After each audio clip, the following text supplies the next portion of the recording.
Hi, welcome back to History Talk or Social Studies Briefs with me, Eric. Of course you know me. This is 5. Oh, did I give it away? Yeah, this is Unit 5, the last unit out of 4th grade Social Studies. This is going to be talking about government. Lesson 1 is going to go on about why we need a government. We're going to look at the preamble of what that says and of how that established our government. You're going to analyze certain sections of the preamble to learn about how this really is important and what does it even mean. You're then going to compare the need for government and the purposes of government and how both of those influence into the United States Constitution.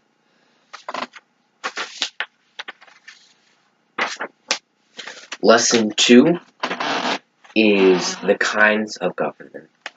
You're going to be looking at different kinds, and then you're also going to be able to design your own government to start this off.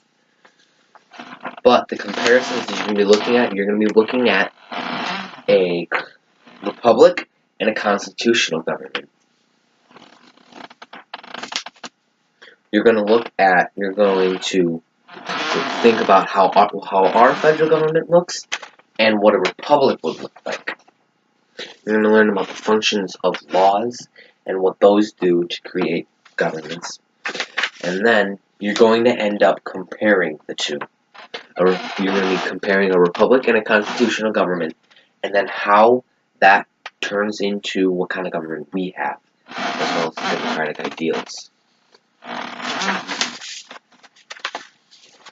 Lesson 3 is all about the powers of the government, our federal government and other ones, and what they can do. So, our government is divided into two, the federal government and state governments.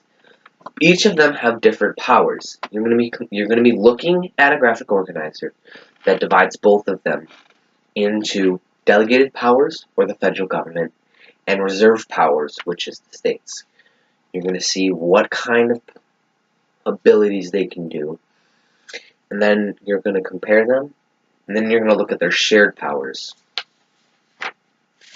You're going to be able to identify which power is part of which state or federal government, such as collecting taxes, creating public schools, printing money.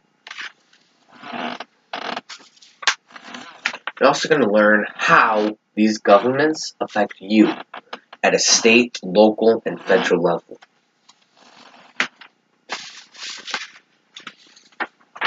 Lesson 4, you're going to learn about how the government is organized. You're going to learn about the judicial branch, which is one of the 3 branches, the executive branch, and the legislative branch, which make up the 3 branches of the United States government. That's how they're divided. And then you're going to be learning about what each branch does. Then you're going to look at how all 3 of them are separated between a certain duty and then what makes up them. So, like the legislative branch, their main duty is to make laws, and they're broken down into Congress, which is the House of Representatives and Senate. Lesson 5 is going to go all over our system of checks and balances. Now, if we know what a check is, it's something we make out to someone, and a balance is the balance between 2 things. I'm going to look at how each branch can check the other one, or balance that one's powers, such as the legislative branch can get checked by the president when they veto a bill that they come up with, or the Supreme Court can declare a law unconstitutional. Same goes for the executive branch. Congress can override a presidential veto. The Senate approves presidential appointments, so they can't go out and say, I want this person. There's even checks on the judicial branch. Congress has the power to impeach and remove Supreme Court justices. And then Supreme Court judges are nominated by the president and then approved by the legislative branch or the Senate. So that way they can't have whatever someone obstructing their justice there. You can then look at, you're then going to learn about certain vetoes that each president has done, and then how many actually got overridden. Then, looking in, you're going to look some more at checks and balances, but you're going to look at how a bill goes through some of this. So, such as Congress passing a bill, then the president vetoes the bill, but then Congress overrules it, which is one of their checks, and then the bill becomes a law, but then it can get checked again by the Supreme Court, declaring it unconstitutional.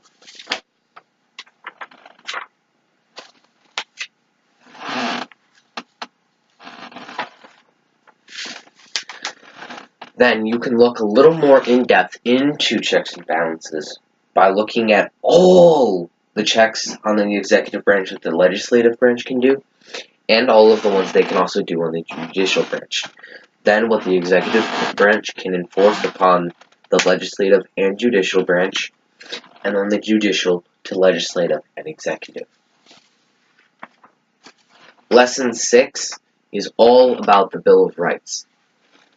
Learning about what it does for us, how it protects our rights, and stops them from being broken or whatever. You're going to look at a very simplified version of our Bill of Rights, or the first 10 amendments to the United States Constitution.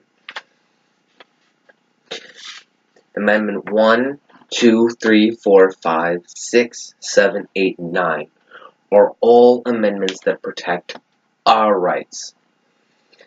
Amendment 1 is our freedom of religion, speech, press, petition, and to get together peacefully, so essentially right to assemble. Then Amendment 2 is about the owning of arms. Then 3 and 4 are personal ones.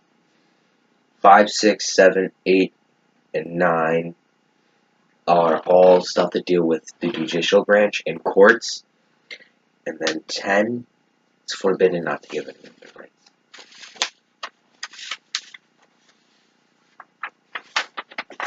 You then will get an even more simplified version, which pretty much just goes over what I just said. What Amendment 1 is, what Amendment 2, 3, 4, 5 through 8, 9, and 10. And that is Unit 5, the end of Social Studies for 4th grade with our federal government. Thank you all for watching these videos and listening to them. I really hope they eventually get out and become a very standard part of 4th grade social studies.